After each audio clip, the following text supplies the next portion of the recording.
Welcome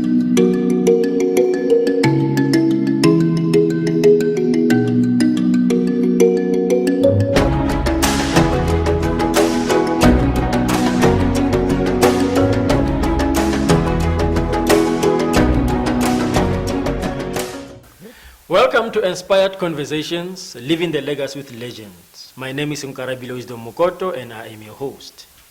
Although the world is changing and many women are rising to the top, there are still those who are left behind and still need to be empowered and restored.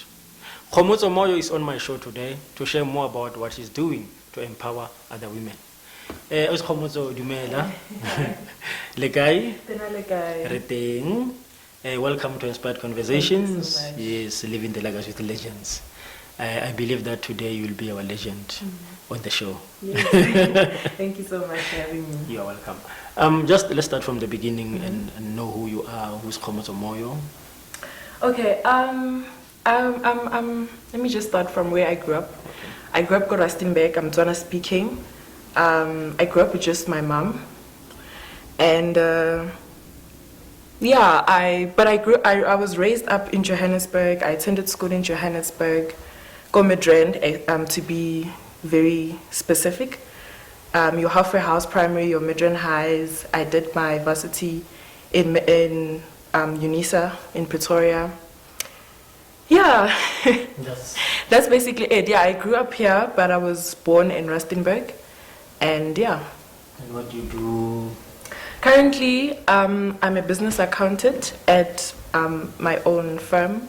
I've started a business 3 years ago called Horizon Accounts, but it was formerly known as African Horizon. So because of rebranding, I changed the name and everything. So yeah, the entrepreneurship thing started at a very young age because I think it's because I wanted extra income and I couldn't really ask my mom for it.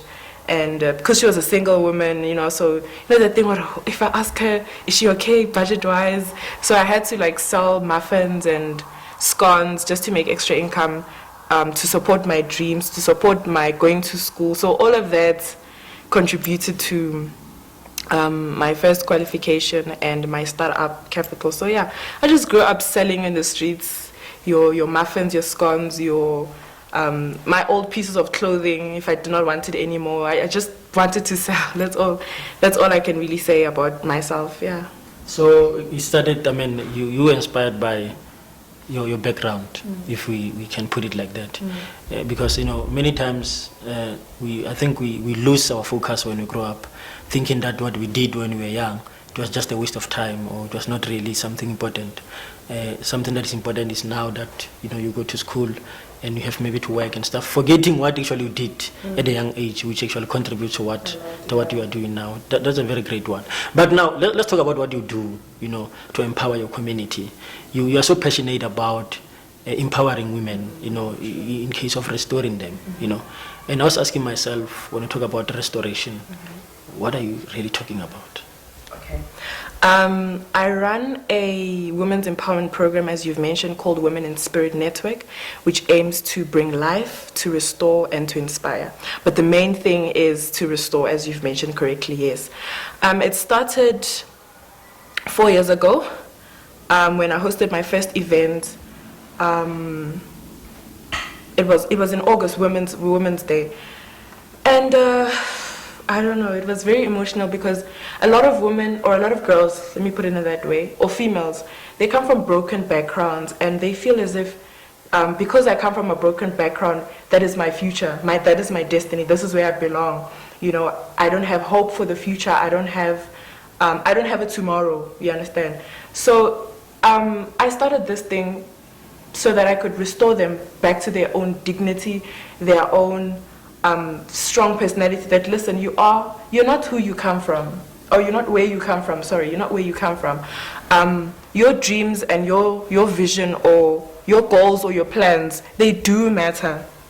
You can be the first in your family, because I also have this little thing going on, say that you can be the first going on. That listen, you can be the first to rise up from that township community and start something, I do this freely, so I don't charge them for mentorship programs or inspirational conversations. I don't charge them because I feel like I just want to bring whatever it is that's within them out, and the rest they can support themselves. But as long as it can come out, that's the main important thing. So yeah, it's been going on for long now, and it brings me so much joy just to help them be restored, and to remove that mindset of I was hurt by my father, my mom, my situation, whatever situation that they have at home, just not to mention them, and to restore them back to their actual identity and let them move forward from there.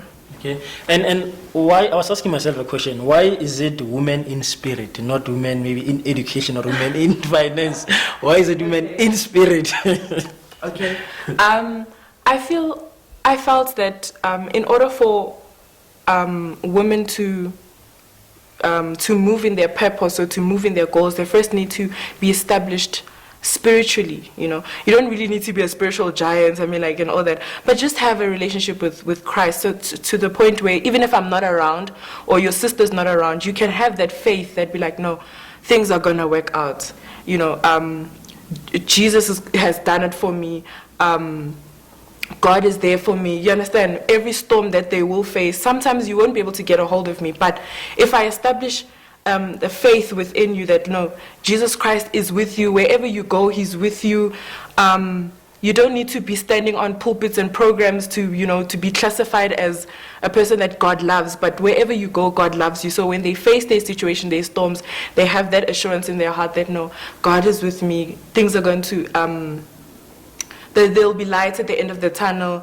God does not forsake. You understand? Just small basics. So to raise women to be, women in the spirit, so that, they can be prayerful, I can overcome this situation. This battle, it's in the Lord's hands. I can overcome this. I'm more than a conqueror. You understand? It's just to strengthen them, that whatever they face in future, they'll be able to, be strong. Okay. Yeah. So are you only dealing with spiritual things where you teach them about God and stuff, or you also include other issues about life? In the program, it's very broad. But the base, of course, it's spirituality, that know that Jesus is here. But yeah, we do have career mentorships, business mentorships as well, discussions where we just sit and discuss on probably relationships, because no matter how spiritual you can be, people do get approached. You understand? People do get approached. People do step into relationships. Like, we can't not look at those aspects. They're there. So we help them. Not just with myself, probably I'll get someone who's married, who's been through it, to partner with me, like, okay, fine, we're going to have a little bit of a relationship discussion, or a career discussion, or a business discussion, or an academic discussion, certain things like that. And yeah, it's very broad. So we deal with different aspects monthly on different topics, yeah. I wanted to ask, but I think you have answered it already, that you invite someone maybe who's married. Okay. Not you, because I was saying, okay, you are young, you are not married. Yes. So are they trusting what you are saying when you encourage them? So, but you have answered it already, that you actually invite someone, to come. Okay, talking about relationship, as much as you can be spiritual, we had this conversation with you that there are other women who will pretend as if they don't need to be in relationships. They'll say, no, I'm married Jesus. Yeah, I've married Jesus. I don't need. But their hearts actually need a man. So have you experienced such issues where they're afraid to talk and stuff like that? A lot. Oh my goodness, a lot. They feel as if some felt as if when you now say that a boy approached me, you'll be like, what? You're seeing me or something. Yeah, exactly. They felt that way. So I would bring I'd be so comfortable with them that, listen, I want you to have a not just a mentorship type of relationship, or see me as an elderly or someone, but I want to also be your sister, your big sister, if they are younger than me, because there are some that they are old. But if it really depends. Just be a sister to me. Tell me that, okay, fine, someone has approached me, and what do I do? You understand? So we sit down with them, we laugh, be like, how did he approach you? did he say the right things? Did he say the wrong things? You understand? So I try to make them comfortable by creating jokes. Creating jokes on how did they approach you, what did they say. But at the end of the day, of course, I'm going to instill something that's going to be like, no, be aware of someone that's going to come with the wrong agenda, you know, those basic type of conversations. But yeah, they are very afraid to open up, especially in the beginning, and they just feel as if it's not normal. But yes, they do want to get married in future and they want to have kids, but they do block the whole process that, listen, you can get married, but he's going to have to approach you first. You know, you're going to have to probably go out for lunches and have talks. It's normal. So it's a mindset that you have to try to deal with, but in a proper way so that they don't go really astray. So yeah, it's a lot of work, but I do ask for help. Because I'm one person, I do acknowledge people who are more, not really, I don't know if experience is the right word, but who are more in that field, like married people, for example, that please come and talk to them that how did your husband first approach you? You guys probably were together, you went out for lunches, you understand, those type of things, so yeah. No, you're doing a great job. Now, you know, I always ask this question when I talk about someone who is in the women empowerment, and I ask, there are many campaigns for women empowerment. What about the men empowerment? Are you guys not neglecting us? And focus only on yourselves? I got you. Okay, to be honest, I have tried, but I think I tried probably 3 years ago when this program had not yet matured to that state. I have tried to involve a little bit of boys, and I personally, I'm not going to lie to you, I found it a little bit difficult. I think it's because most of the times when they approached me with issues, I'm not a man. So I'd be like, I think this needs a man, you understand? So I couldn't really help them the way I could with girls. Because if they came to me and be like, 1, 2, 3, 1, 2, 3, it's girl issues, I know how to relate to them. But if it's with boys, I had a little bit of a difficulty. But when it comes to my events, I do allow them to come. It's not like only restricted women with events. Only if we're going to have like a serious talk, like this is only girls only. But 70% of my time, I do say men are allowed, boys are allowed, or males are allowed.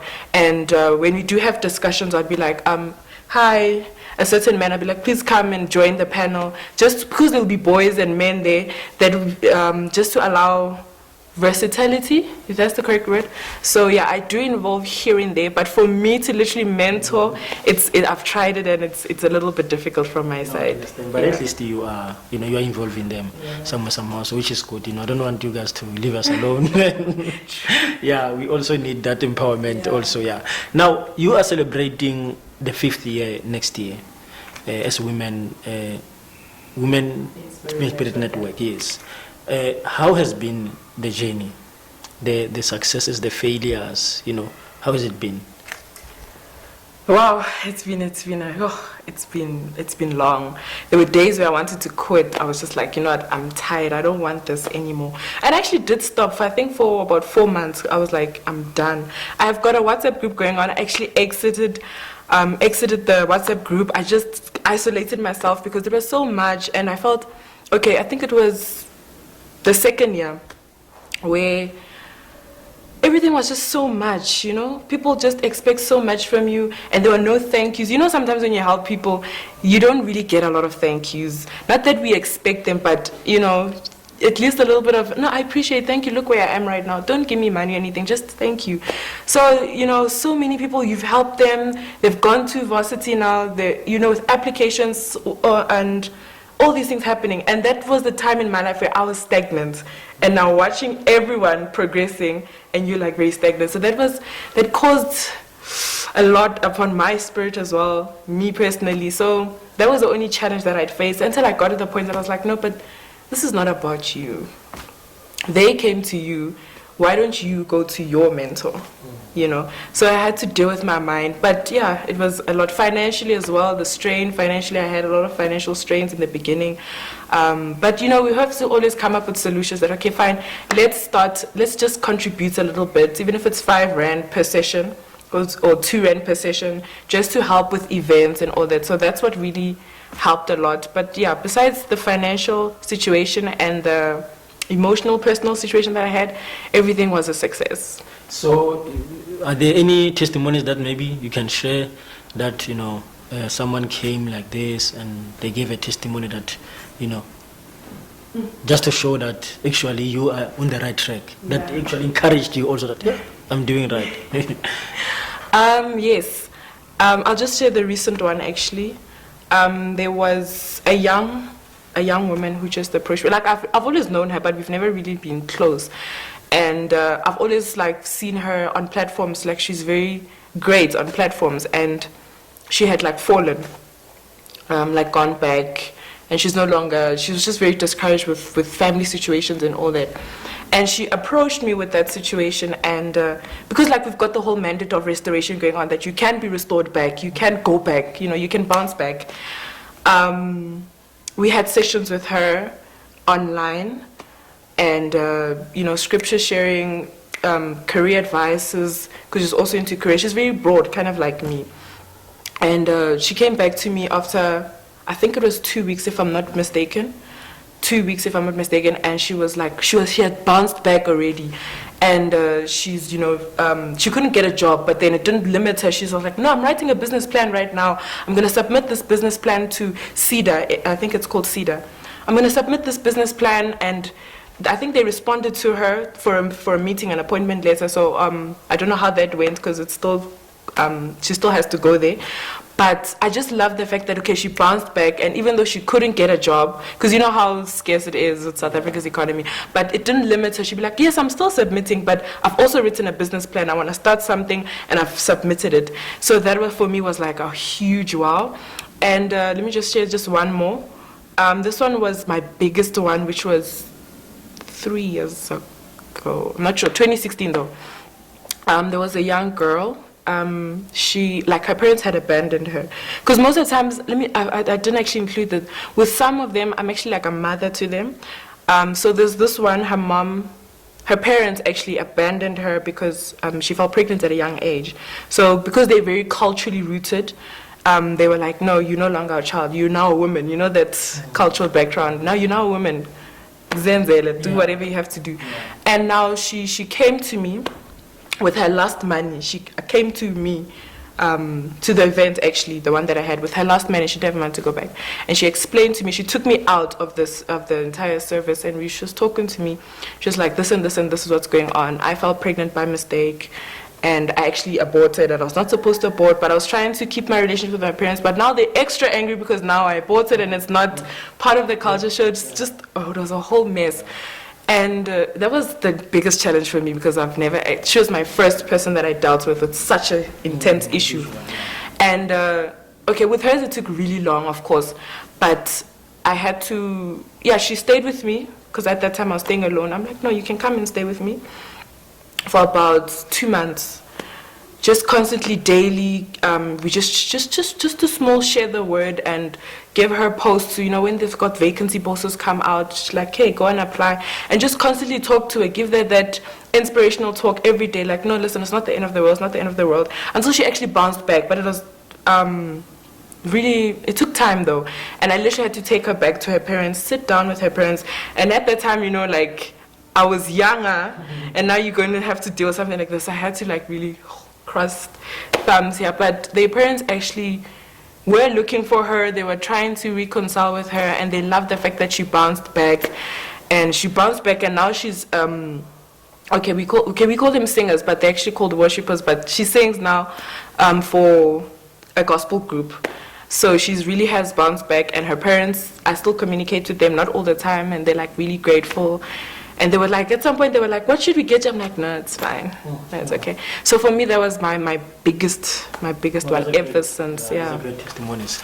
Now, I mean, you also in business, as you have mentioned earlier, and I think not long ago, you won an award. Please share with us about that. And when did you bring the award? Please share with us about the award. It was on a Thursday. Actually, to be very honest with you, I really didn't think I was going to win it. because I have like been nominated a lot before, and you know the competition is okay, not really competition, but competition is intense. There are other people that are doing this more experienced than you, so I always go to the events and I'm like, okay, wow, I'm congratulating other people, you know. So I had that mentality. I'm gonna be very honest. I had that mentality. It was at Greyston Drive in Sandton. I went there. It was Thursday. It started at 5, but the awards started at 7. And I'm just on my phone, like everyone knows me, I'm just on my phone, like, okay, fine, I'm here. I was not. So when I heard my name, I was like, it was for most influential businesswoman at the Young Eagles Social Awards. And I'm just like, did I hear well? So for me, it was like, wow, because it was my first award actually, not my first nominee, but my first award. An award is actually more, you know, than a nominee. So, wow, for me it was like, I felt like it was a turning point of my life that, wow, you can actually do this. Yeah. Imagine if you put this attitude in, you could probably win other awards. Not that the main aim is to win awards, but they actually help a lot with PR, public relations, you know, the good image and all that. So it was very exciting. Like, oh wow, I was very excited. So. And I think there is the other one that you have been nominated in, the new one. Yeah. When is it happening? It's happening in November. The date has not been released and the venue as well, but it's going to be in November, this year, November. What is it all about? It's called the Global Women of Purpose. It identifies women that have already been awarded or uprising stars in the business industry, and then they send them emails that, listen, you've been nominated or you've been identified. Yes, you've been identified, and this is the category that you've been identified with. So with mine, it was the Businesswoman of the Year, which for me was like, what? Wow. So I think with that one, the poster is still going to come out, and the voting, that one is specifically on votes, unlike the previous one. The previous one was not on votes. The judges were the ones that made their final decision that, no, this is who we're going to award it to. Okay. So with this one, it's slightly a bit different. You're going to have the community, the people around having to vote for you. So, yeah. Okay. As much as you win these awards and nominee for business, how do you advise the women to rise when it comes to this entrepreneurship and business? What's the importance of a woman being there? One thing I can say, can I just define entrepreneurship before I go into it? For me, my personal definition, I know there's dictionary definitions, but for me, it's the ability to endure pain for a very long time. So I can encourage them to rise up, like, hey, rise up, start, go and sell. But it's not going to be easy. You get rejections every day. People are not going to like what you're selling. But you must be able to endure pain. Not that I'm saying that you're going to cry every day, but it is possible. It is possible. So you need to grow a thick skin. Rise up, but rise up with a crocodile skin.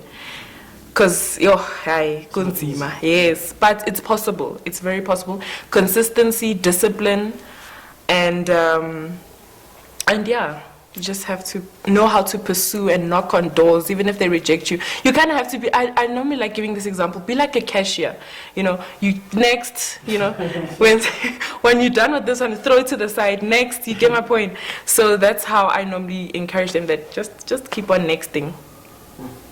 Yeah. And you also, apart from being a business and encouraging these women, you were also gifted spiritually. You in the gift of prophecy. And you go all over, being invited and preaching the gospel. We still have that challenge of women in ministry. How has it been that for you? As a young lady, who's not married, standing in front of the church, in front of men, boys, and preach to them. How has it been for you? Yeah, to be very honest, there are some people that I have encountered throughout the journey where you're too young for this. I don't know if I'm putting this correctly, but someone would be like, my pastor is the one that does things like this. You like, how are you doing all this? At such a young age, you're not a bishop, or you're not a founder of a church, or you don't have your own church to be doing things like that.